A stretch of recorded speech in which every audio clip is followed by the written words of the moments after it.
இந்தியாவின் விண்வெளித்துறை start up நிறுவனங்களின் வளர்ச்சியை பாராட்டிய பிரதமர் மோடி, உலகெங்கிலும் இருந்து திறமையானவர்களை ஈர்க்கவும் உலகளாவிய விண்வெளி பொருளாதாரத்தில் இந்தியாவின் வளர்ச்சியை மேம்படுத்தும் என்றார். நம் கனவுகள் இன்னும் பெரிதாகட்டும், மேலும் பல கண்டுபிடிப்புகளை நிகழ்த்தி புதிய சாதனைகளை படைப்போம், தொடர்ந்து முன்னேற்ற பாதையில் பயணிப்போம் என பிரதமர் மோடி தேசிய விண்வெளி தின வாழ்த்துக்களை தெரிவித்துள்ளார். டெல்டா மாவட்டங்களில் பயிர் செய்த விவரங்களை கணக்கெடுத்து ஏக்கர் ஒன்றுக்கு ரூபாய் 30,000 இழப்பீடு வழங்க வேண்டும் என்று அதிமுக பொதுச் செயலாளர் பழனிசாமி தெரிவித்தார். அடுக்குமொழியில் பேசினால்தான் அரசியல்வாதி என்ற காலம் மாறிவிட்டது. மக்கள் புரிந்து கொள்ளும் வகையில் எளிமையாக பேசும் தலைவர்களை தான் மக்கள் விரும்புவதாக சபாநாயகர் JCD பிரபாகர் தெரிவித்தார். யார் என்ன செய்கிறார்கள் என்பது மக்களுக்கு தெரிய வேண்டும் என்பதற்காகவே சட்டசபை நடவடிக்கைகள் நேரடியாக ஒளிபரப்பப்படுவதாக சபாநாயகர் JCD பிரபாகர் தெரிவித்தார். இந்தியாவிலேயே தமிழக சபாநாயகர் போல யாரும் இல்லை என்று சொல்லக்கூடிய அளவிற்கு சபாநாயகர் பிரபாகர் சட்டசபையை சிறப்பாக வழிநடத்தி செல்வதாக கூப்ப கிருஷ்ணன் புகழாரம் சூட்டினார். அமைச்சரின் பேச்சை கூட அவை குறிப்பிலிருந்து நீக்கியது சபாநாயகரின் நடுநிலையை காட்டுவதாக குறிப்பிட்டார். தான் 4 கோடி ரூபாய்க்கு வீடு வாங்கியதாக கூறப்படும் புகாரை நிரூபித்து அதற்கான பத்திரத்தை காட்டினால் அந்த வீட்டை அவர்களுக்கே அன்பளிப்பாக தந்துவிடுகிறேன் என சிவகாசி பொதுக்கூட்டத்தில் பேசிய அமைச்சர் கீர்த்தனா எதிர்க்கட்சிகளுக்கு பகிரங்க சவால் விடுத்துள்ளார். இன்னும் 30-40 ஆண்டுகளுக்கு முதல்வர் விஜய்தான் முதல்வராக இருப்பார் என்று அமைச்சர் நிர்மல்குமார் தெரிவித்தார்.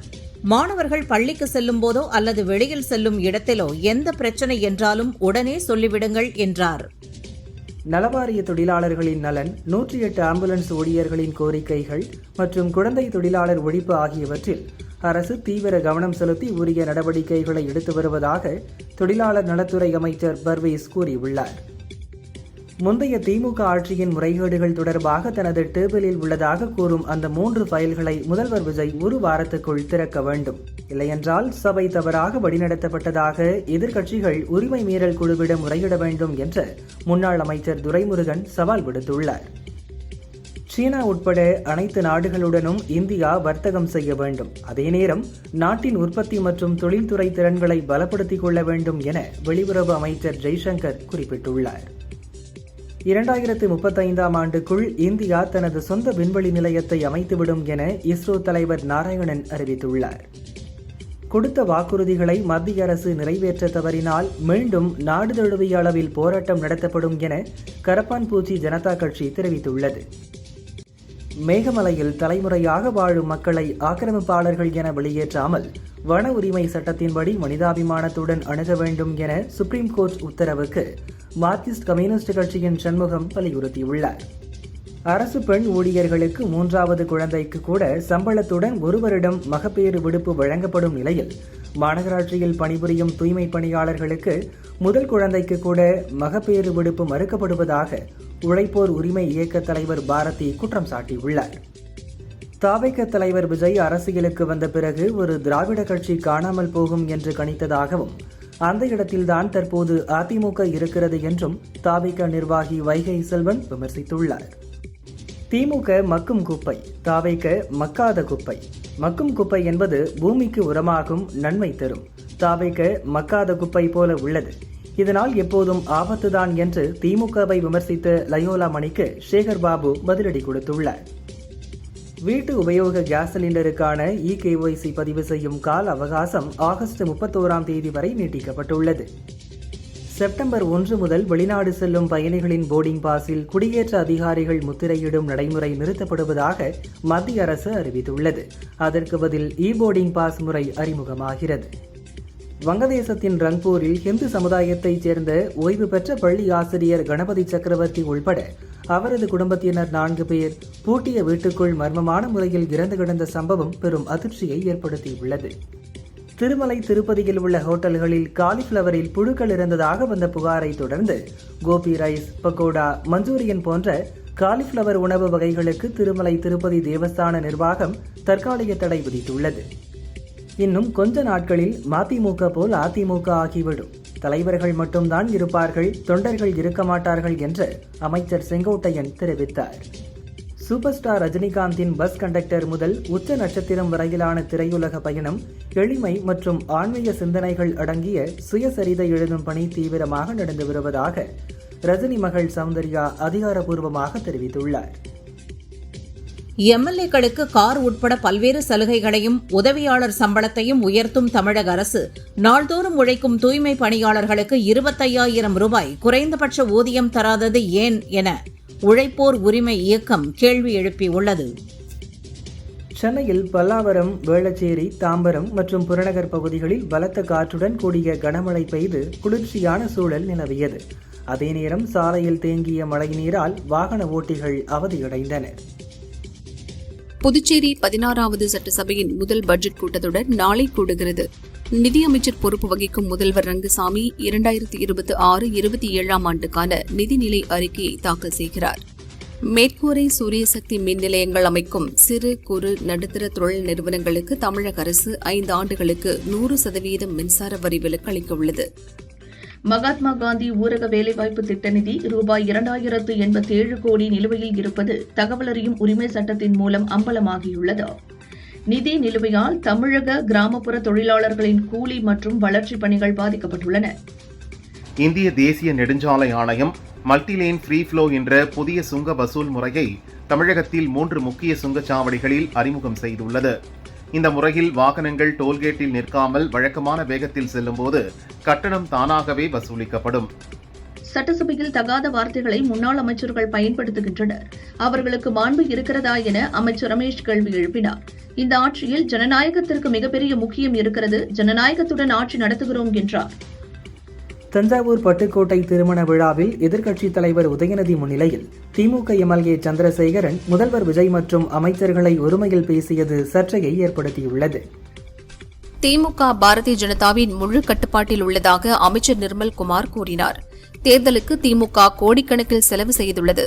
தொகுதி மறுசீராய்வில் திமுகவின் நிலைப்பாட்டை தெளிவுபடுத்த வேண்டும் என வலியுறுத்தினார். வரும் காலங்களில் அண்ணா அறிவாலயத்தை வாடகைக்கு விடும் நிலைக்கு திமுக சென்றுவிடும். 5 ஆண்டுகளில் நிச்சயமாக ஒரு பெரிய மாற்றத்தை கொண்டு வருவோம் என அமைச்சர் நிர்மல்குமார் சொன்னார். எம்ஜிஆர் ஜெயலலிதாவுடன் பயணித்துள்ளேன். இவ்விரு தலைவர்களுக்கு பிறகு அவர்களின் வழியில் தமிழகத்தை மட்டுமல்ல எதிர்கால இந்தியாவையே ஆளுகிற சக்திதான் முதல்வர் விஜய் என்று அமைச்சர் செங்கோட்டையன் தெரிவித்தார். முதல்வர் விஜய் வருங்கால பிரதமர் என்பதில் எந்தவித மாற்று கருத்தும் கிடையாது என்கிறார் அமைச்சர் ஜெகதீஸ்வரி. அனைவரும் இணைந்து ஒவ்வொரு நொடியும் விஜயை பிரதமராக்குவதை நோக்கியே பயணிப்போம் என பேசினார். நாளை நடக்கவுள்ள சட்டசபை கூட்டத்தொடரில் எதிர்க்கட்சிகள் எழுப்பிய கேள்விகளுக்கு முதல்வர் விஜய் பதிலளிப்பார் என்று அமைச்சர் ஸ்ரீநாத் தெரிவித்தார். உதயநிதி முதல் முறை எம்எல்ஏ ஆனபோது அமைச்சரானார். அடுத்து துணை முதல்வர் ஆனார். 2வது முறை எம்எல்ஏவான உடனே எதிர்க்கட்சித் தலைவராகியுள்ளார். உங்க கட்சியில் வேறு தலைவர்களே இல்லையா என அமைச்சர் மரிய வில்சன் கேட்டுள்ளார். இந்து சமய அறநிலையத்துறையில் என்ன நடக்கிறது என்பதை முன்னாள் அமைச்சர் சேகர் பாபு வேவு பார்த்து வருகிறார். பயத்தின் காரணமாகத்தான் அவ்வாறு செய்கிறார் என அமைச்சர் ரமேஷ் குற்றம் சாட்டியுள்ளார். தவிக ஆட்சியில் பெண்களை இழிவுபடுத்தி அரசியல் செய்ய யாருக்கும் இடமில்லை. மீறினால் பதவி, கட்சி, ஆள் என்ற பாகுபாடின்றி சட்டப்படி நடவடிக்கை எடுக்கப்படும் என தவிக ஐடி விங் தெரிவித்துள்ளது. சோசியல் மீடியாக்களில் பரவும் அரைகுறை ஆடை வீடியோ தன் மீதான திட்டமிட்ட அவதூறு என்றும் தன்னை அரசியல் ரீதியாக வீழ்த்த திமுகவும் அதிமுகவும் கைகோர்த்து வேலை செய்கின்றன என்று அமைச்சர் கீர்த்தனா விளக்கம் அளித்துள்ளார். கீர்த்தனாவை எப்படி அடிக்கலாம் என்பதுதான் எதிர்க்கட்சிகளின் வேலையாக உள்ளது என்றார். அதிமுக கட்சி தாவேகவுடன் கரைந்துவிட்ட நிலையில் தோல்வி பயத்தால் திமுக மறுசீரமைப்பு செய்வதாகவும் தாவேக அரசு 100 நாள் சாதனை ஆட்சி நடத்துவதாகவும் முன்னாள் அமைச்சர் கூப்ப கிருஷ்ணன் தெரிவித்துள்ளார். அமைச்சர்கள், எம்எல்ஏக்கள் என அனைவரும் மக்கள் பிரச்சினையை பேச சட்டசபைக்கு வரவில்லை, ரீல்ஸ் எடுக்கத்தான் வருவதாக எதிர்க்கட்சித் தலைவர் உதயநிதி தெரிவித்தார். நடப்பது சர்க்காரா இல்லை சர்க்கஸ் கம்பெனியா என கேட்கும் அளவிற்குதான் இன்றைய அரசு செயல்படுவதாக கூறினார். தவிக ஆட்சியில் விவசாயிகள் பெரிதும் பாதிக்கப்பட்டுள்ளனர். விவசாய பயிர்க்கடனை தள்ளுபடி செய்ய நிதி இல்லை என தவிக அரசு கூறுகிறது. வறட்சி நிவாரணம் கோரிய விவசாயிகளுக்கு தவிக அரசு இதுவரை பதில் கூறியதா என உதயநிதி கேள்வி எழுப்பினார். ஏற்கனவே 3-4 கார்கள் வைத்திருக்கும் எம்எல்ஏக்களுக்கு கார் கொடுக்க வேண்டிய அவசியமில்லை. திமுகவை பொறுத்தவரை எங்களிடம் கார் உள்ளதோ இல்லையோ எங்களுக்கு கார் வேண்டாம் என்று அக்கட்சியின் பொதுச் செயலாளர் துரைமுருகன் தெரிவித்தார். சட்டசபையே ரீல்ஸ்க்காக தான் நடத்தப்படுகிறது என எம்பி கனிமொழி கூறினார். தவிக ஆட்சி பொறுப்பேற்ற பிறகு குற்றங்கள் அதிகரித்து வருகிறது என்றார். நான் சமீபத்தில் தான் புதிதாக கட்சியில் சேர்ந்தேன். திமுகவில் நான் எல்கேஜி தான். இனி PhD பட்டம் பெறும் அளவிற்கு எனது செயல்பாடுகள் இருக்கும் என திமுக செயற்குழுவில் OPS பேசினார். எங்கள் செயல்பாடுகளை பாருங்கள் என சட்டசபை நிகழ்வுகளை லைவாக கொடுப்பதற்கே ஒரு துணிச்சல் வேண்டும். தென்னிந்தியா முழுக்க மக்கள் அன்பை பெற்றவர் முதல்வர் விஜய் என சி. விஜயபாஸ்கர் பேசினார். இனி எந்த தேர்தல் வந்தாலும் தாவேகா தான் வெற்றி பெறும் என்றார். தாவேகா தான் இனி புது அதிமுக என்று முன்னாள் அமைச்சர் எம்.ஆர். விஜயபாஸ்கர் தெரிவித்தார். அதிமுக நிர்வாகிகள் தாவேகாவில் இணைந்து முதல்வர் விஜயின் கரத்தை வலுப்படுத்துவார்கள் என்றார். விஜய் முதல்வராவதற்கு முதலில் காங்கிரஸ் தான் கடிதம் கொடுத்ததாக மாணிக்கம் தாக்கூர் கூறினார். இந்த உண்மை தாவேகா அமைச்சர்கள் அனைவருக்கும் தெரியும் என்றார். தமிழக அரசு விஜயை பிரதமர் வேட்பாளராக முன்னிறுத்தும் தேவையற்ற அரசியலை தவிர்த்து வேலைவாய்ப்பின்மை மற்றும் மின்சார பிரச்சினைகளில் கவனம் செலுத்த வேண்டும் என காங்கிரஸ் எம்பி கிறிஸ்டோபர் திலக் தெரிவித்துள்ளார். மேட்டூர் அணைக்கான நீர்வரத்து வினாடிக்கு 12,883 கன அடியிலிருந்து 13,538 கன அடியாக அதிகரித்துள்ளது. அணையின் நீர்மட்டம் 83 அடியிலிருந்து 86 அடியாக உயர்ந்துள்ளது. ஊரக வளர்ச்சி திட்ட இயக்குநர் பொறுப்பில் எந்த வகையிலும் தொடர்பில்லாத வனப்பணி அலுவலர்களை நியமிப்பது ஊரக மக்களுக்கான சேவையை சீர்குலைத்துவிடும் என்று பாமக தலைவர் அன்புமணி தெரிவித்துள்ளார். காவிரி விவகாரத்தில் தமிழக அரசின் செயல்பாடு மெத்தனமாக இருக்கிறது. சுப்ரீம் கோர்ட்டில் வழக்கு தொடர்ந்து கர்நாடக அரசிடம் 1000 கோடி ரூபாய் இழப்பீடு கேட்க வேண்டும் என அன்புமணி வலியுறுத்தியுள்ளார். தமிழகத்தில் 2031 நிச்சயமாக பாமக ஆட்சி அமைக்கும் என்று அக்கட்சி தலைவர் அன்புமணி தெரிவித்தார். சட்டசபையில் பாமக எம்எல்ஏக்கள் சிறந்த முறையில் செயல்படுவதாக கூறினார். கட்சி தொடங்கி 2 ஆண்டுகள் ஆனவர்கள் எல்லாம் ஆட்சியை பிடிக்கிறார்கள். 38 ஆண்டுகளாகியும் நம்மால் இன்னும் ஆட்சிக்கு வர முடியாததை நினைத்து ஏக்கமாக இருக்கிறது என்று பாமக தலைவர் அன்புமணி தெரிவித்தார். ஊதிய உயர்வு மற்றும் பணி நிரந்தரம் கோரி முதல்வர் அலுவலகத்தை முற்றுகையிட முயன்ற ஒப்பந்த தூய்மை பணியாளர்களை போலீசார் தடுத்து நிறுத்தி சிறைப்பிடித்ததால் தண்டையார்பேட்டையில் தள்ளுமுள்ளு ஏற்பட்டு பரபரப்பு நிலவியது. சிங்கப்பூர் போன்று தமிழகத்திலும் சட்டங்கள் கொண்டுவர வேண்டும் என ஜோஹோ நிறுவனர் ஸ்ரீதர் வேம்பு முதல்வர் விஜய்க்கு பரிந்துரைத்துள்ளார். போதைப்பொருள் கடத்தல், உயர்மட்ட ஊழல் செய்தால் மரண தண்டனை வழங்க வேண்டும் என கேட்டுக் கொண்டுள்ளார். ஆந்திர மாநிலம் அமனம் கிராமத்தில் ரூபாய் 31,400 கோடி மதிப்பில் புதிய AI டேட்டா சென்டர் அமைக்க அம்மாநில அரசு ஒப்புதல் அளித்துள்ளது. 2028க்குள் கட்டுமான பணிகள் முடிவடைந்து 1000 பேருக்கு வேலைவாய்ப்பு கிடைக்கும் என தெரிவிக்கப்பட்டுள்ளது. ஜப்பானின் ஹன்ஷோ நகரில் கிழக்கு கடற்கரை பகுதியில் 78 கிலோமீட்டர் ஆழத்தில் இன்று நிலநடுக்கம் ஏற்பட்டது. ரிக்டரில் 5.9 பதிவான நிலநடுக்கத்தால் 23 பேர் காயமடைந்துள்ளனர். ஒடிசாவிலிருந்து சிங்கப்பூர் சென்ற பனாமா நாட்டைச் சேர்ந்த சரக்கு கப்பல் வங்காள விரைகுடா கடலில் மூழ்கியது. கப்பலில் இருந்த 22 பேரையும் தேடும் பணி மேற்கொள்ளப்பட்டு வருகிறது. ஆப்கானிஸ்தான், பிரேசில், எகிப்து உள்ளிட்ட 75 நாடுகளுக்கு குடியேற்ற விசா வழங்க தடை விதித்த அதிபர் டிரம்பின் உத்தரவை அமெரிக்க பெடரல் கோர்ட் ரத்து செய்துள்ளது. டிரம்பின் இந்த உத்தரவு சட்டத்திற்கு புறம்பானது மற்றும் அதிகார வரம்பை மீறியது என்று தீர்ப்பளித்தது. வர்த்தக ஒப்பந்தம் தொடர்பாக அமெரிக்கா விதிக்கும் நிபந்தனைகள் ஏற்க முடியாதவை. அவர்களது வரி விதிப்புக்கு ஏற்ற வகையில் தக்க வரி விதிப்பை செய்து கனடாவும் பதிலடி கொடுக்கும் என்று பிரதமர் மார்க் கார்னி தெரிவித்துள்ளார். பாகிஸ்தான், துருக்கி, சவுதி அரேபியா இடையே கையெழுத்தான மெக்கா கூட்டு பாதுகாப்பு ஒப்பந்தத்தில் இணைய தங்களுக்கு அழைப்பு வந்துள்ளதாக ஈரான் கூறியுள்ளது. இலங்கை அணிக்கு எதிரான 2வது டெஸ்ட் போட்டியின் முதல் இன்னிங்ஸில் 3 ரன்கள் எடுத்தபோது பந்து பட்டு இடது மணிக்கட்டில் ஏற்பட்ட காயம் காரணமாக ஆட்டத்திலிருந்து வெளியேறினார் ரிஷப் பண்ட். ஆல்கஹால், புகையிலை பொருட்களை விட குழந்தைகளுக்கு மொபைல் போன் ஆபத்தானது என்று தாவேகா எம்எல்ஏ கனிமொழி சந்தோஷ் தெரிவித்தார். தொழில்நுட்பம், அறிவியல் வளரும் அளவுக்கு உடல் நலமும் குறைந்து கொண்டே இருக்கும் என்றார். கருத்துக்களை முன்வைக்கும் போது ஒவ்வொரு வரிக்கும் கூச்சல் போடுவது, பின் வரிசையில் அமர்ந்து தகாத வார்த்தைகளில் பேசுவதென சட்டசபையில் எப்படியாவது சண்டை போட வேண்டுமென எதிர்க்கட்சியினர் செயல்படுவதாக அமைச்சர் ரமேஷ் தெரிவித்தார். அதிமுகவின் அடுத்த கட்ட நடவடிக்கைகள் குறித்தும் கட்சியில் நிலவும் பிரச்சினைகளை தவிர்ப்பதற்காகவும் உயர்மட்ட குழு அமைக்க உள்ளதாக தகவல் வெளியாகியுள்ளது. முன்னாள் அமைச்சர்களின் கோரிக்கையை ஏற்று இந்த குழு உருவாக்கப்படுகிறது. தென் மாநில முதல்வர்கள் மாநாடு நல்லபடியாக முடிந்தது. அவர்களது முக்கிய பிரச்சினையே நதிநீர் பங்கீடுதான். இதற்கான ஒரு திட்டத்தை அவர்களிடம் அளித்தேன். அனைவரும் அதை வரவேற்றனர் என பிரதமர் மோடியிடம் மத்திய அமைச்சர் அமித்ஷா மகிழ்ச்சி தெரிவித்ததாக தகவல்கள் வெளியாகின. ககன்யான் திட்டத்திற்கான முதற்கட்ட பரிசோதனை இந்த ஆண்டின் இறுதியில் தொடங்கும். முதல் 3 முறை மனிதர்கள் இல்லாமலும் பிறகு மனிதர்களை அனுப்பியும் சோதனை நடத்தப்படும் என்று இஸ்ரோ தலைவர் நாராயணன் தெரிவித்தார். சர்க்கரை விலையேற்றத்துக்கும் எத்தனால் தயாரிப்புக்கும் எந்த தொடர்பும் இல்லை. நம்மிடம் தேவைக்கு ஏற்ப சர்க்கரை கையிருப்பு உள்ளது என்று மத்திய உணவுத்துறை செயலாளர் சஞ்சீவ் சோப்ரா தெரிவித்தார். லடாக்கில் ரூபாய் 100 கோடி செலவில் உலகின் மிக உயரமான கிரிக்கெட் ஸ்டேடியம் கட்டப்படுகிறது. இதற்கான திட்ட அறிக்கையை தயாரிக்கும் பணியை லடாக் நிர்வாகம் தொடங்கியுள்ளதாக தகவல் வெளியாகியுள்ளது. மும்பையின் புவனேஸ்வர் பகுதியில் அமைந்திருக்கும் புவனேஸ்வராச்சா ராஜா விநாயகர் சிலையை ஊர்வலமாக எடுத்துச் சென்றபோது சிலை சரிந்து விழுந்ததில் 2 பேர் இறந்தனர். 2 சிறுமிகள் உட்பட 5 பேர் காயமடைந்தனர். இந்தியாவில் 8.7 கோடி இளைஞர்கள் படிப்போ வேலையோ அல்லது எந்தவித தொழில் பயிற்சியோ இல்லாமல் முடங்கியுள்ளனர். பட்டம் பெற்றவர்களில் 8.25% பேர் மட்டுமே வேலைகளில் சேர்ந்துள்ளனர் என்று நிதி ஆயோக் தெரிவித்துள்ளது. தொலைக்காட்சி சேனல்களில் 1 மணி நேரத்திற்கு 12 நிமிட நேர விளம்பரம் ஒளிபரப்பப்படும் விதிகளை நீக்கி மத்திய அரசு அறிவிப்பு வெளியிட்டுள்ளது.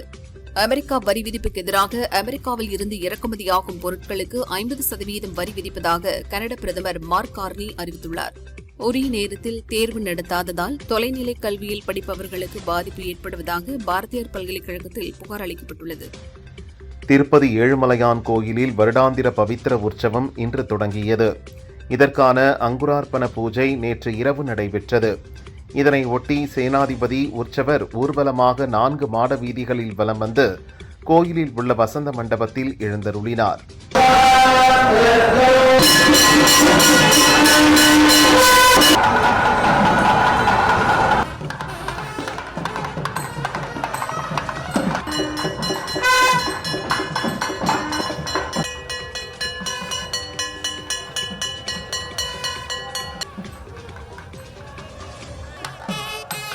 நெல்லையப்பர் காந்திமதி அம்பாள் கோயிலில் ஆவணி திருவிழாவின் முக்கிய நிகழ்ச்சியான கருவூர் சித்தருக்கு நெல்லையப்பர் காட்சியளித்து சாப விமோசனம் கொடுக்கும் நிகழ்ச்சி வெகு விமர்சையாக நடைபெற்றது. திரளான பக்தர்கள் சுவாமி தரிசனம் செய்தனர்.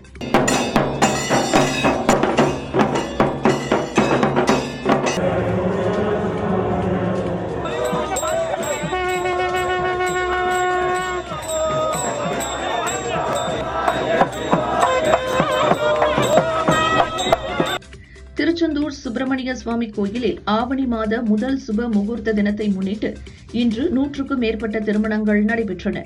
விடுமுறை தினம் என்பதால் பக்தர்கள் 3 மணி நேரத்திற்கு மேல் நீண்ட வரிசையில் காத்திருந்து சுவாமி தரிசனம் செய்தனர். ஸ்ரீரங்கம் ரங்கநாதர் கோயில் நிலத்தில் 1976 முதல் செயல்படும் அரசு மருத்துவமனைக்கு கோயில் நிர்வாகம் நிர்ணயித்த வாடகை செலுத்தப்படவில்லை என புகார் எழுந்துள்ளது. வடலூரில் வள்ளலார் நிறுவிய சத்திய ஞான சபை முன்பு புதிய குடிமரம் முறையான வழிபாடுகளுடன் நிலைநிறுத்தப்பட்டது. சன்மார்க்க அன்பர்கள் மற்றும் பொதுமக்கள் திரளாக கலந்து கொண்டு வழிபட்டனர்.